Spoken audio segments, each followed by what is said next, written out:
Por la gracia de Dios, estamos llegando al final de estos temas de meditación que Dios nos regala para que podamos reflexionar en nuestra vida a la luz de la palabra de Dios y a la luz de los acontecimientos del mundo en el que vivimos. Hoy estamos con un tema muy bello, que es el final de estos ejercicios. Es el tema de la conclusión de nuestra vida en la tierra y de nuestra entrada en la vida eterna. Juicio, infierno y gloria. En este tema, que es un tema muy rico, vamos a reflexionar con un preámbulo, primeramente. El primer punto del preámbulo es nuestra oración.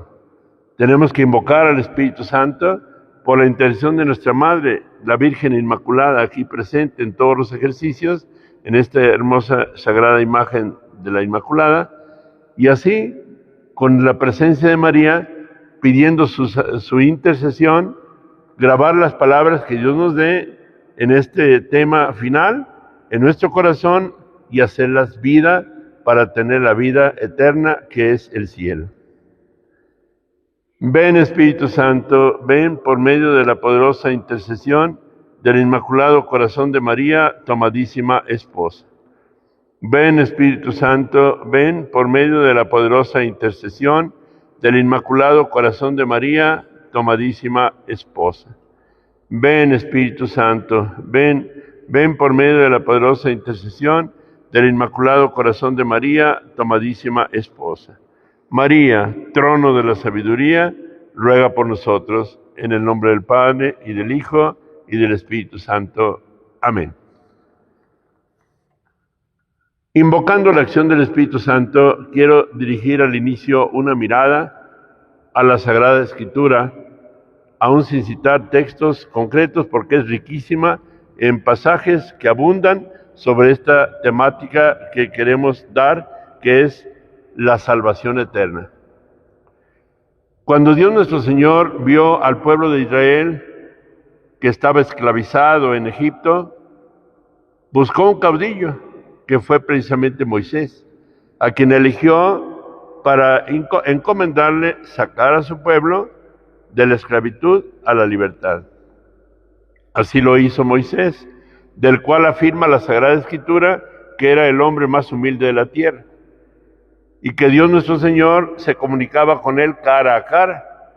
A él nuestro Señor le entregó los 10 mandamientos, y cuando Moisés bajaba del monte, su rostro resplandecía. Su nombre que Dios eligió, como Dios elige a todos y nos ha elegido a nosotros para una misión.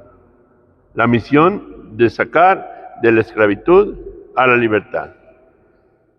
En estos días, en la liturgia de las horas, especialmente en la liturgia de las horas del oficio de lecturas, que todos los consagrados tenemos que orar cada mañana, han venido textos donde vamos contemplando a aquel pueblo de Israel que camina por el desierto, pero muchas veces endurece su corazón, y por endurecer el corazón, muchas veces tiene que sufrir las consecuencias, que son precisamente los castigos que el pueblo mismo se acarreaba por su dureza de corazón. Pero meditando estos textos de la Sagrada Escritura del Antiguo Testamento, vemos que aquel pueblo no es distinto de nuestro pueblo, del pueblo de hoy. Hoy tenemos un gran caudillo que ha sacado de la esclavitud a la libertad a todo el ser humano, ha unido el cielo con la tierra, que es Jesucristo, el Hijo de Dios, quien murió en la cruz. Y murió para salvarnos. Es el nuevo Moisés, que vive con nosotros y permanece con nosotros como lo prometió. Yo he venido y estaré con ustedes todos los días hasta el fin del mundo.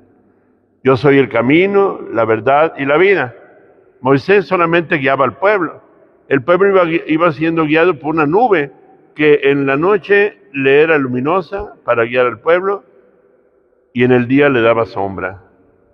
Y hubo grandes prodigios, como el paso por el mar Rojo al inicio del peregrinar, como cuando los hijos de Israel desobedecían, que es siempre la causa del castigo, al plan de Dios, y eran picados por las serpientes venenosas. Moisés ora, Dios le manda hacer una serpiente de bronce y ponerla sobre un palo para que todos aquellos que fueran mordidos por la serpiente venenosa y vieran aquella serpiente en el palo, quedaban liberados. La iglesia ve en aquella escena, en aquella imagen, a Cristo el Señor, que es puesto en el árbol de la cruz, glorioso árbol de la cruz, para que todos aquellos que lo miren y se dejen seducir por él y entren en su costado abierto por la lanza del soldado, encuentren vida y estén a salvo. De las mordeduras también hoy, de la serpiente infernal, que es el demonio que siempre, como dice San Pablo, capítulo 6 de la carta a los Efesios, anda como león rugiente y nos invita a armarnos con la armadura de Dios para poder resistir las maniobras del diablo. ¿Cómo podremos resistir las picaduras del demonio y las seducciones que nos llevan al castigo? Mediante la cruz de nuestro Señor Jesucristo, que dijo: el que quiera ser mi discípulo, que tome su cruz de cada día y me siga. Esta es la pedagogía de Dios. Hoy nos toca analizar este final de nuestro camino. Cuando el alma llega al final del camino, el alma indudablemente entra en una etapa final. Ya lo hemos visto en los temas anteriores, cuando hablábamos sobre todo de la muerte del cuerpo, la muerte del hombre tibio y la muerte también del hombre de corazón empedernido. Esta es, desde luego, la suerte de cada uno de los elegidos de Dios. Y Dios está con nosotros para que tengamos vida y vida en abundancia. Así lo dijo: yo he venido para que tengan vida y la tengan en abundancia.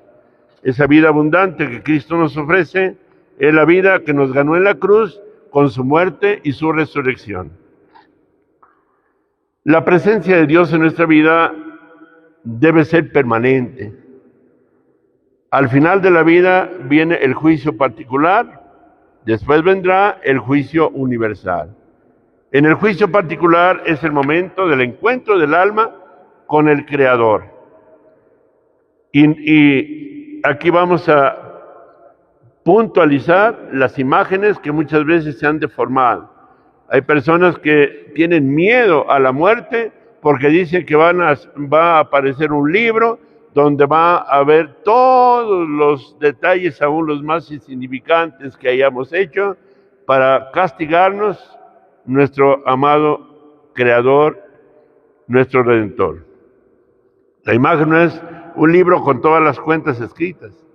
La imagen es de un corazón arrepentido. Cuando un corazón se arrepiente de sus pecados y con gran dolor pide perdón y recibe los auxilios sacramentales al final de su vida, aquel juicio será precioso. No se acordará nuestro Señor de todos los pecados y delitos que fueron puestos bajo el sacramento de la reconciliación, bajo los auxilios al final de la vida. Dios no nos va a tomar cuenta. Recordemos aquella imagen tan preciosa del buen ladrón que había cometido tantos y tantos pecados en su vida, y nuestro Señor no le abrió un libro para decirle: mira, todo esto has hecho. Simplemente cuando aquel hombre reconoció la inocencia de Jesús, reconoció que Jesús había entregado su vida en la cruz y que ellos lo merecían, los ladrones, su muerte, pero Jesús no, porque era inocente. Reconociendo la inocencia de Jesús, pidió perdón y le dijo: acuérdate de mí, Señor, cuando estés en tu reino. Y Jesús no se hizo esperar: hoy estarás conmigo en el paraíso. Esta es indudablemente la suerte y el juicio al final de nuestra vida. El juicio es conforme a tus obras. Si tú viviste una vida de conversión, por eso insistimos tanto, y la palabra de Dios nos insta, nos insiste, nos enfatiza: conviértanse, arrepiéntanse. Teresita decía: sé muy bien a qué atenerme con respecto a la fe y confianza que debo de tener con mi Jesús. Sé lo que hizo con la samaritana, lo que hizo con el ladrón arrepentido, lo que hizo con la mujer adúltera, lo que hizo con Mateo el publicano, lo que hizo con todos los pecadores, cuando dijo, no son los sanos los que necesitan el médico, sino los enfermos. Yo he venido para que tengan vida y la tengan en abundancia. Y nuestro Señor, decía Teresita, perdona de tal manera que aunque yo tuviera, decía Teresita, todos los pecados, todos los crímenes, lo más grave que hubiera cometido, y yo lo digo ahora a ti, inclusive a un criminal, a ti que has transgredido la ley, que no has observado los mandamientos, que no has cumplido los preceptos de la ley que dice no matarás, que has hecho de ti una vida de pecado y de lujuria, que has pecado contra los 7 pecados capitales y mucho más. Así te digo también que el corazón de Jesús está abierto en su gran misericordia para el perdón y la paz, para que en el juicio final puedas abrazar a Jesús. Porque Teresita decía, con mi corazón lleno de dolor por haber ofendido a mi Señor, acudiré al sacramento de la reconciliación, que es la confesión. Con gran dolor de mis pecados pediré perdón de mis culpas, y todos aquellos crímenes, por grandes que sean, se desvanecerán al recibir la absolución con gran dolor de los pecados, como cuando cae una gota de agua en una ardiente hoguera. Esa es la misericordia de Dios. Jesús dijo a Santa Faustina, no me duele tanto el pecado del hombre, lo que más me duele es que el hombre lleno de dolor no venga a mí para que yo lo perdone y lo ame. Y por eso puso en aquella imagen tan bella de la Divina Misericordia, aquellos que emanan aquellos dos rayos, los rayos blancos y rojos, puso al pie, Jesús, yo confío en ti. Mi hermano, esa es la gracia singular que vendrá al final de nuestra vida si hemos abrazado con amor la vida sobrenatural y nos hemos convertido al amor de Dios. Si hemos hecho de María nuestra Madre, nuestra guía, si hemos rezado diariamente el Santo Rosario, si hemos visitado el Santísimo Sacramento, aunque hubiéramos cometido todos los más graves pecados, pero en el momento de la conversión, con el dolor de los pecados y el arrepentimiento, queda sepultado en el mar nuestros pecados y Dios no se acuerda de nuestros delitos y nuestra alma quedará radiante de luz y de gloria, porque esta es la misericordia de nuestro Dios. Dios no niega ni negará nunca más el perdón para el alma arrepentida, para el alma que se duele de haber transgredido, de haber no acatado la ley de Dios. Qué gran mensaje, ¿no te parece, mi querido hermano? Qué gran belleza saber que tenemos un Dios misericordioso. Lo que más desea nuestro Señor es amar. Dios es más Dios amando que destruyendo, decía un principio teológico cuando yo estudiaba la teología. Dios es más Dios creando que destruyendo. No es un Dios de destrucción y de muerte. Dios es un Dios de vida y de amor. No son los sanos los que necesitan el médico, sino los enfermos. Yo he venido para que tengan vida y la tengan en abundancia. Concluimos ahí el juicio particular. Claro que después vendrá el juicio universal. ¿En qué consiste el juicio universal? Es aquel relato que nos da el Evangelio cuando dice que al final, cuando llegue el último día que solo Dios lo sabe, porque el juicio universal, la resurrección de la carne que nosotros proclamamos en el credo, vendrá ciertamente. ¿Cuándo? Dios lo determinó en toda la eternidad. Y Dios lo sabe. Jesús no lo quiso revelar. Jesús dijo, este día solo mi Padre lo sabe. Pero como el Padre y Jesús son uno, lo que está expresando Jesús es, yo he venido para hacer la voluntad de aquel que me ha enviado. Y la voluntad del Padre es que no revelara el Hijo ese día final. Y así lo hizo nuestro Señor, fiel a la voluntad del Padre. Pero a nosotros nos corresponde estar preparados. Y Jesús lo dice, porque no saben a qué hora vendrá el Hijo del Hombre. Y cuando llegue ese final, el fin del mundo, pondrá a los buenos a su derecha y a los malos a su izquierda. A los buenos les dirá, venid benditos de mi Padre, a tomar posesión del reino preparado para ustedes desde la creación del mundo, porque tuve hambre y me diste de comer, tuve sed, me diste de beber, estuve desnudo y me vestiste, fui forastero, me diste reposo, estuve en la cárcel, me visitaste, enfermo o encarcelado y me fuiste a ver. Entonces, aquellos dirán, Señor, ¿cuándo te vimos así? Y Jesús les dirá, lo que le hiciste a uno de mis más pequeños, a mí me lo hiciste. Y ese juicio que ya se había dado antes, en el momento final de la vida, en el juicio particular, cuando el alma recibe la sentencia y el Señor le dice, ven, entra, alma fiel, siervo fiel, al gozo de tu Señor. Es ahí lo que viene a concretizarse ya con la carne, con el cuerpo transformado.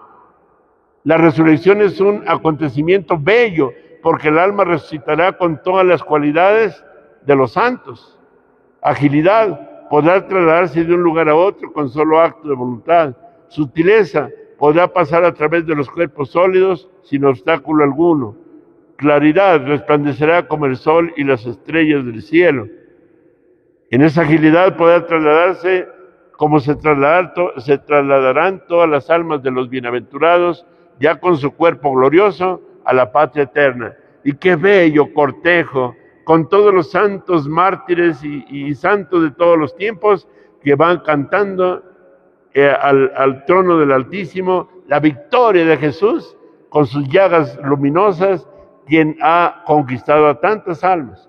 Son todos los santos que a lo largo de toda la historia y los santos que vivieron antes de la venida de Cristo, a los cuales Jesús en la noche de su muerte va a visitar al Sheol.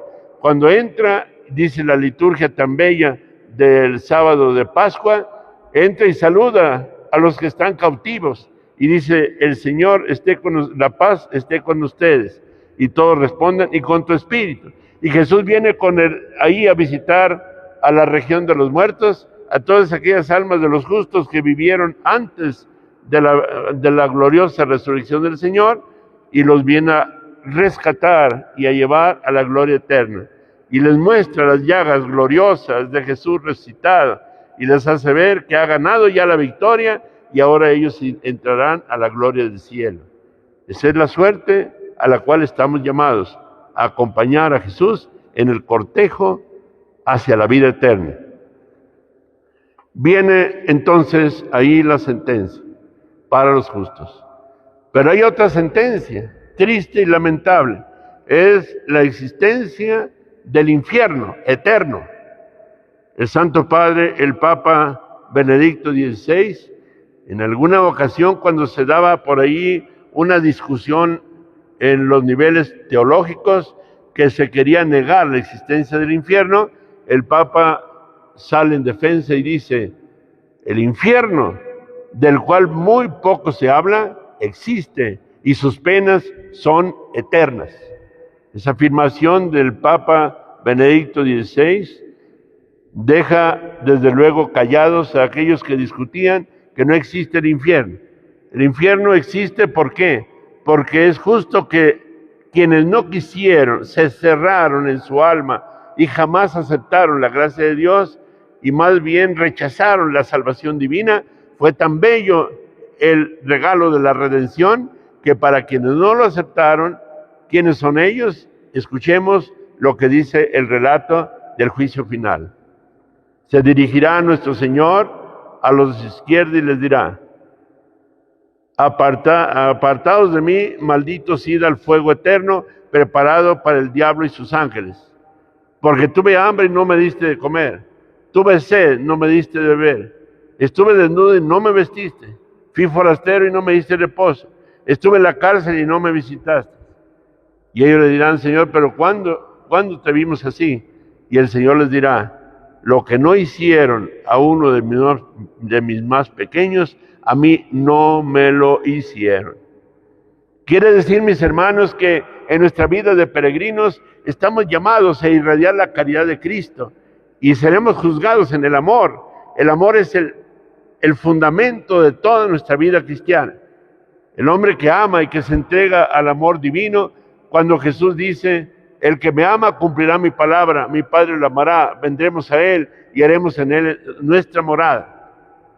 Y así también nuestro Señor, hablando precisamente de esa belleza del amor divino, nos hace ver que aquellas personas que se entregan al amor de sus hermanos y se dan en caridad a los demás, han encarnado en su vida la presencia de Jesús. Estamos llamados a irradiar con nuestra vida, como en un espejo, la gloria de Dios que se concretiza en vivir la caridad. No es el que me diga, Señor, Señor, el que entra en el reino de los cielos, sino el que hace la voluntad de mi Padre que está en los cielos, afirmó claramente nuestro Señor.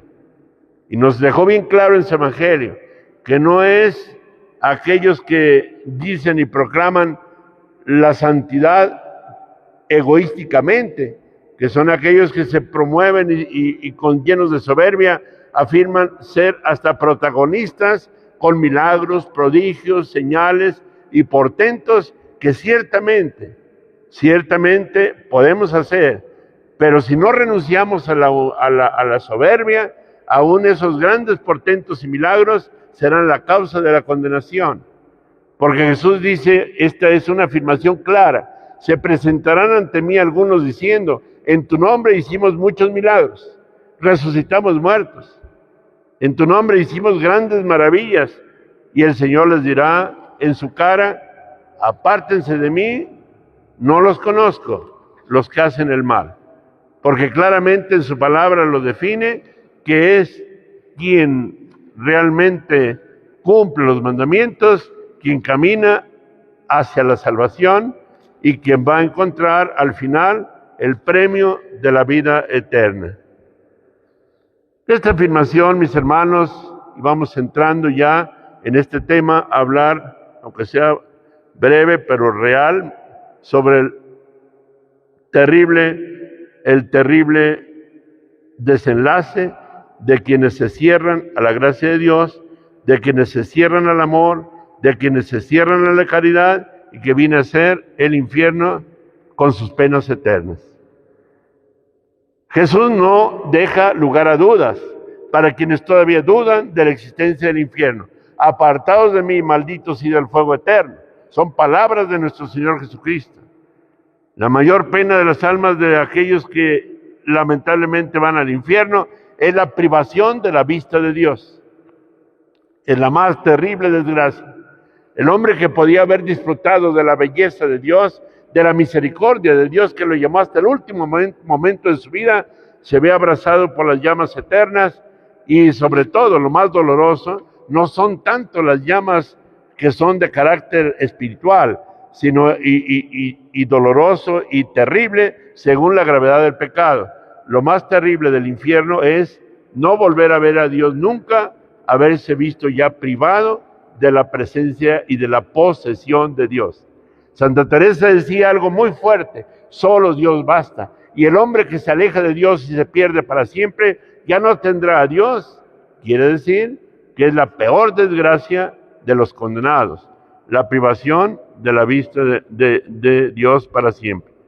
Para estas almas que se han negado a la gracia y mueren en pecado mortal, el Señor, por medio del profeta Ezequiel, profetiza un fuego, un castigo de sus muchas maldades. Ezequiel 28:18. Es un fuego devorador. Estas almas serán objeto de terror y de perder, desde luego, la eternidad. Terrible desgracia. Se ha dicho con toda verdad que las almas de los pecadores que se condenan resucitan con las mismas características de los demonios. Pierden la belleza que Dios había impreso en su carne por el bautismo. Pierden las gracias que han recibido por la gracia de la misericordia de Dios, porque han negado, desde luego, rotundamente su gracia. Y se pierde para siempre. Así como los justos resucitarán con una belleza extraordinaria, llenos de luz, las almas de los condenados resucitarán como con una desfiguración propia de los propios demonios, aún en su carne resucitada. El profeta Malaquías señala para las almas de los impíos un castigo eterno. Porque he aquí, dice el profeta, que está para llegar aquel día ardiente como un horno, y todos los soberbios y todos los que hacen maldad, según como lo han hecho en su vida, aquel día que está por llegar, los abrazará, dice el Señor de los ejércitos, y no les dejará ni raíz ni rama. Qué fuerte es este texto del profeta Malaquías, capítulo 4, versículo 1. El fuego eterno, en cierta forma, es profetizado en varios textos de la Sagrada Escritura, aún ya desde el Antiguo Testamento, como Jeremías 17, 27, 52, 12 al 13, Salmo 145 y 20, Salmo 37 y 20, Salmo 21, 9 y otros textos más, donde se puntualiza que el malvado que cierra su corazón a la gracia no escapará al castigo eterno del fuego eterno. Esta es, mi querido hermano, la suerte de quienes se niegan a la gracia de Dios. Pero hoy el Señor en estos ejercicios, a ti inclusive gran criminal, a ti gran pecador, a mí pecador, el Señor me está cuestionando y me está diciendo que no es esta mi suerte. No he sido creado para la condenación, he sido creado para la salvación, y Jesús, ciertamente nuestro adorable Redentor, proclamó desde siempre que no quiere la muerte y el castigo, y proclamó que Él derramaba su sangre libremente para rescatar al hombre de la esclavitud del pecado. El libro del Apocalipsis dice en el capítulo 22, 12, mira que vengo pronto y mi galardón conmigo para recompensar a cada uno según sus obras, pero desde luego también aplicar la justicia para los malvados según sus obras, que desaparecerán como el tamo por toda la eternidad para arder lamentablemente en el infierno. Quiero concluir esta parte del castigo para entrar al final con el tema maravilloso del cielo, porque no somos ciudadanos del infierno, somos ciudadanos del cielo. Nuestra casa es la vida eterna. Pero nos encontramos también con una experiencia mística que es muy valiosa y quisiera leérselos a ustedes, porque es un relato por orden divino que le dio a la santa que todos conocemos, Santa Faustina, la mensajera del amor misericordioso. En el número 741 de su diario, del diario espiritual de Santa Faustina, nos hace una narración impresionante, relacionado precisamente con este tema que está muy rico de contenido en la Sagrada Escritura. Los textos de la Biblia son muy claros. Existe realmente, como decía el Papa Benedicto, las penas eternas del infierno. Sus penas son eternas. Dice Santa Faustina, en este número 741, hoy fui llevada por un ángel a las profundidades del infierno. Esto nuestro Señor le permitió ver en vida. Es un lugar, yo diría es un espacio, luego un estado, porque así lo dice la teología, las almas están en un estado especial, ya saliendo de este mundo. Es tan grande la tortura que es imponentemente grande y también extenso aquel espacio, aquel estado. Los tipos de tormento que vi son los siguientes, y aquí narra Santa Faustina. Dios le ordenó que escribiera estas palabras, esta visión, esta experiencia. La primera que constituye en el infierno para los pobres malvados que se negaron a la gracia de Dios es la pérdida de Dios. Eso es lo primero, la más grande pérdida, la más grande pena y dolor. Los condenados siempre lamentarán por toda la eternidad haber perdido a Dios, que es la belleza más grande. Lo más bello es poseer a Dios. Grábatelo en tu corazón. Hoy Dios te llama a poseer a Dios. Ya es tiempo de volver a la conversión para ese Dios de amor que nos llama y que nos pide una vida nueva, una verdadera santidad Para eso nos llamó, por la redención de Cristo. La segunda de las penas que vio Santa Faustina es el eterno remordimiento de conciencia. Por toda la eternidad le remuerde la conciencia. Haber tenido un Dios tan bello y haberlo perdido, ¡qué terrible desgracia! Yo grito desde el alma, porque es lo que Jesús grita también, la terrible desgracia del alma que derramó su sangre por ella en la cruz y se perdió. La tercera de las torturas es la condición que no cambiará, una condición deplorable, terrible.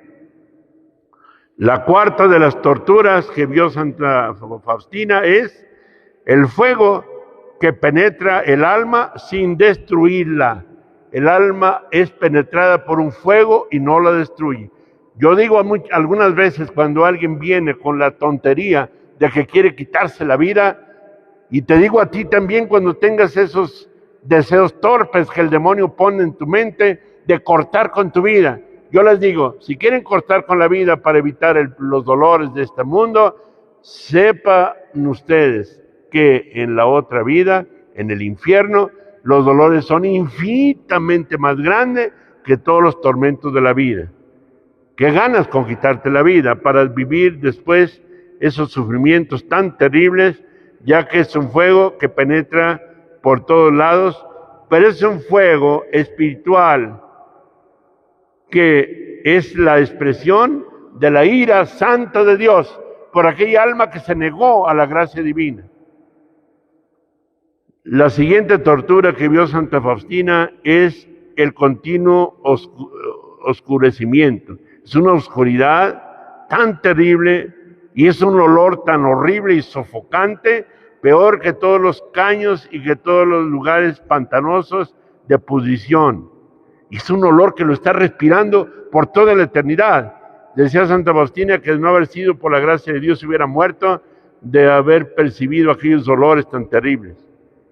Y a pesar de la oscuridad, los demonios y las almas de los condenados se ven unos a otros y ven todo el mal que hicieron en el mundo y se están acusando el uno al otro. Los hijos acusan a sus padres de que no les enseñaron el camino de la santidad y el camino del evangelio. El propio y el de los demás son los pecados que se acusan unos a otros. La sexta tortura de aquellas almas consiste en los mismos demonios, en Satanás que continuamente los está torturando. Otra de las torturas es la horrible desesperación. Algunos cuando quieren quitarse la vida, que me dicen que es porque viven angustiados, desesperados y con problemas de desesperación y de todo lo que los psicólogos pueden llamar, que van torturando sus mentes. Aquí no se compara con la desesperación que viven aquellas almas. Es el odio también que hay en ellas irremediablemente contra Dios. Un odio gratuito porque no es posible que después de haber rechazado el amor de Dios todavía lo odies. Yo a algunas personas les digo, ¿quieres librarte de las torturas de esta vida? Allá serán peores en el infierno si no te arrepientes de tus pecados y pides la salvación y la absolución de tus culpas. Las palabras viles que se mueven en el infierno, maldiciones y blasfemias que continuamente se están escuchando en los demonios y en las almas. Estas son las principales torturas sufridas por todos los condenados juntos, pero ese no es el extremo de los sufrimientos. Hay torturas especiales destinadas para cada alma en particular. Estos son los tormentos de los sentidos, según haya sido tu pecado. Cada alma padece sufrimientos terribles en el cuerpo con lo que fueron emitidos o realizados sus pecados, con la forma con la que ellos pecaron y por lo que se condenaron. Hay cavernas y unos hoyos de torturas donde una forma de agonía difiere de la otra. Yo me habría muerto ante aquellas visiones y experiencia de estas penas si no hubiera estado protegida por la omnipotencia de Dios, si no hubiera estado sostenida. Fue terrible para Santa Faustina esta experiencia. Debe ser desde luego el pecador, y debe de saber el pecador que será torturado por toda la eternidad, en esos sentidos que suele usar para pecar. Estoy escribiendo esto, dice Santa Faustina, por orden de Dios, para que ninguna persona o alma pueda arguir, pueda decir y excusarse afirmando que no existe el infierno. Yo, Sor Faustina, por orden de Dios, he visto las penas del infierno, los abismos, para que pudiera hablar a las almas sobre esta terrible desgracia. Los demonios estaban llenos de odio hacia mí, pero desde luego que Dios la protegió, porque los demonios no querían que ella proclamara, desde luego, esta vivencia tan terrible. Hermanos, quiero invitarles a todos ustedes a que reflexionemos seriamente sobre nuestra vida. Voy a concluir este tema, de paso, mencionando precisamente nuestra verdadera patria, que es el cielo. El cielo es la posesión de Dios. Es la suma de todo bien, sin mezcla de mal alguno. Las almas de los justos, para lo cual estamos llamados a vivir como justos y llenos del amor de Dios, esas almas irradiarán por toda la eternidad la gloria de Dios y gozaremos eternamente por misericordia divina de la grandeza de todo un Dios que nos ama y que ganó para nosotros la victoria. Son numerosos los textos de la Sagrada Escritura que nos hablan de este gran regalo. Ya desde Malaquías 2:10 nos dice, el Antiguo Testamento, desde el Antiguo Testamento se nos dice esta verdad. ¿Acaso no tenemos todos un mismo Padre? ¿Acaso no tenemos todos un mismo Padre? Dios nos creó para Él. Nos hiciste, Señor, para ti. Recordemos lo que nos decía San Agustín. Y nuestro corazón está vacío hasta que no descanse en ti. Nos ha creado a todos el mismo Dios. ¿Por qué entonces cada uno de nosotros se aprovecha de su hermano, profanando la alianza de nuestros padres? ¿Por qué pecamos? ¿Por qué estamos lejos de Dios? Si tenemos un Dios que nos abrazará eternamente en el cielo. El alma que sube al cielo se va a vivir la alegría y el júbilo de todos los ángeles y bienaventurados y santos, disfrutando para siempre en esa belleza del amor de Dios. San Pablo decía en la primera carta a los Corintios, capítulo 2, versículo 9. Lo que ni el ojo vio, ni el oído escuchó o vino a la mente del hombre, es lo que Dios tiene preparado para los que lo aman. Lo único que necesitas para entrar al festín del cielo es abrirte al amor. Eso es todo. Y por eso nuestro Señor nos invita a que vivamos en ese amor. Y podamos decirle, Padre eterno, te damos las gracias por habernos dado a tu Hijo Jesucristo como Redentor, que nos ha ganado la gloria del cielo. Él entró en los cielos y dijo, me voy para prepararles un lugar, para que donde yo estoy estén también ustedes. Por su gran amor y misericordia, por su gran bondad, esta criatura que es cada uno de los redimidos, está llamado a gozar de aquella belleza incalculable que es la de la vida eterna. Los bienaventurados, desde luego, poseerán a Dios. Esta es la primera y más grande afirmación de quien va al cielo, la posesión de Dios para siempre.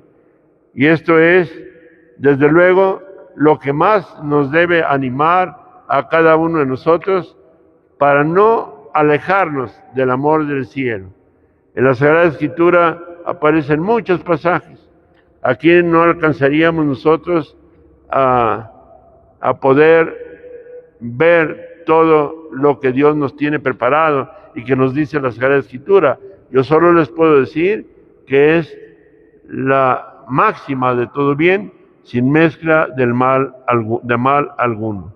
Los bienaventurados al poseer a Dios, Dios desde luego los plenifica.